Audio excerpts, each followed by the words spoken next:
Allez, aujourd'hui on va se motiver à accrocher la remorque tout là-haut au plafond, histoire de faire un peu de place et que je puisse ranger des trucs en dessous. Et on va voir que tout ne s'est pas passé comme prévu. Et pour lever la remorque jusqu'en haut, j'ai acheté ces poulies là sur Amazon. Donner normalement 75 kg de charge. Ça devrait le faire. Et ça, c'est ce que je croyais. Pour les maintenir au plafond, j'ai fabriqué ces supports. Avec la fente au milieu pour pouvoir venir accueillir le petit œillet qu'il y a sur notre poulie. Avec une petite vis qui va bien pour l'empêcher de redescendre. Et normalement, ça bougera plus. On va voir plus tard que effectivement, ça bougera pas. Hein. Des supports comme ça, il y en a 8 en tout au total. Et pour la partie du bas, c'est simplement du coup une poulie avec un mousqueton pour s'accrocher sur la remorque. Donc voilà ce que ça donne une fois qu'elles seront accrochées au plafond. Alors je vais vous montrer qu'un côté, mais c'est un peu partout pareil à chaque fois. Une ficelle qui redescend, une autre ficelle qui remonte. Et comme j'ai pu le dire il y a quelques secondes, on voit que ça bouge vraiment pas du tout. Va falloir trouver une autre solution. Bon, des solutions, il y en a pas 50, hein. Bah, on va se fabriquer nous-mêmes nos propres poulies, avec des roulements, histoire que ça aille un peu mieux. Donc pour ça, bah, on commence à récupérer les roulements de roues de roller, toujours les mêmes, hein, histoire d'avoir le diamètre pour pouvoir fabriquer notre poulie en impression 3D. Et comme on peut voir, ça rentre pas trop mal, et jamais on ne tape sur un roulement, toujours on presse dessus, histoire de pas l'abîmer. On se prépare ensuite quelques petites pièces pour pouvoir accueillir notre poulie fait maison. 2 pièces comme ceci de chaque extrémité avec une tige filetée de 8 et des écrous pour serrer tout ça. Ah, maintenant je vais vous montrer le modèle fini. Bon, il va y avoir encore quelques petites modifications qu'on va voir tout à l'heure. Mais dans l'ensemble, on n'est pas trop mal. Voilà ce que ça donne une fois qu'elles sont accrochées. Il y a 4 vis qui maintiennent le tout. Ça devrait aller. Et voici la partie inférieure. Donc c'est simplement la même base avec un crochet pour se maintenir sur la remorque.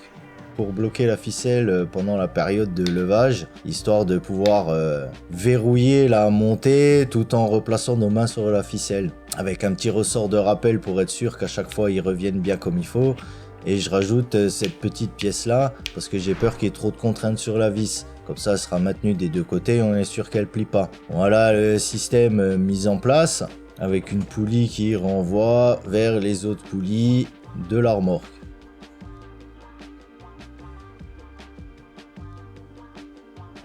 Alors voici comment que ça fonctionne quand on tire sur la ficelle. Donc tout simplement ça se déverrouille et quand on relâche ça s'auto-verrouille tout seul.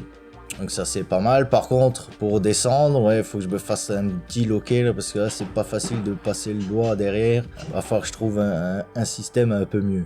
Bon ben ça va être le moment de vérité, hein. On va enfin savoir si tous ces efforts vont payer. Suspense. Va-t-il réussir à monter cette remorque tout là-haut, tout seul, comme un guerrier?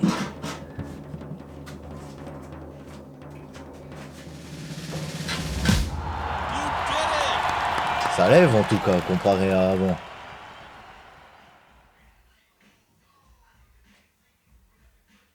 C'est en l'air, on va le faire quand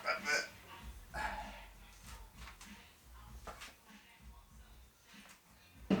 Impeccable, ça marche. La bombe. Ich bin content. Donc là maintenant, je vais regarder un petit peu comment tout se comporte. Et puis là, vous me voyez montrer, c'est parce que je vois que il y a des endroits où ça bouge un petit peu. Donc je fais des pièces de renfort et que vous pouvez voir là que je mets partout où il y a de la contrainte. Donc pour éviter qu'avec le temps, ça ne puisse bouger. Contrainte latérale, je précise. Et pour maintenir le tout, voici le petit système. Donc c'est une équerre que je vais visser ensuite dans les pannes. Pour maintenir bloqué parce que je vais pas laisser avec la ficelle, hein. La ficelle et les poulies c'est juste pour pouvoir monter en haut et ensuite on va sécuriser tout ça pour être sûr de pas le se prendre sur la gueule. On va sécuriser tout ça avec les petites équerres et les vis. Alors, j'ai eu une petite galère, c'est pour ça que vous me voyez souvent dans un coin avec la remorque, elle est en biais. Il y a une poulie qui n'était pas tout à fait dans l'axe de l'autre poulie, et du coup, en montant, plus on se rapprochant, ça a sorti la ficelle de la poulie, qui l'a coincé entre la poulie et le bois. Il faudrait que je recoupe le bois en haut et que je la décale, donc c'est ce que j'ai fait, voici ce que ça donne. Là, on est bien dans l'axe, impeccable. Je vous avoue que... j'étais pas très rassuré au départ en dessous de cette remorque, donc il n'y a pas de raison qu'il n'y ait que moi qui soit en dessous, je vous y mets aussi un petit peu. Vous me direz bien comment vous vous y sentez. On est bien là. Un petit coup de nettoyage pour enlever un petit peu toutes les toiles d'araignée et tout ce qui traînait histoire que ça soit propre. Quand je vais passer en dessous, petit tips du jour, si quand tu balayes tu veux pas manger plein de poussière, tu peux te prendre un petit spray avec de l'eau et tu spritzes un petit peu le sol, spritzer aussi dans les airs, ça fera retomber la poussière et dans le nez ça ne sera pas une grosse galère. Et ben voilà les amis, ça va être l'heure de se quitter. Qu'est-ce qu'il faut retenir de cette vidéo? C'est pas parce que ça marche pas la première fois que ça ne marchera jamais. Prenez votre temps, réfléchissez un petit peu, on peut toujours trouver une solution. Certes, ça te demandera un peu de réflexion, mais une fois que tu auras accompli ta mission, tu seras rempli de satisfaction. Allez, sur ce, les amis, je vous dis aidez! Portez-vous bien!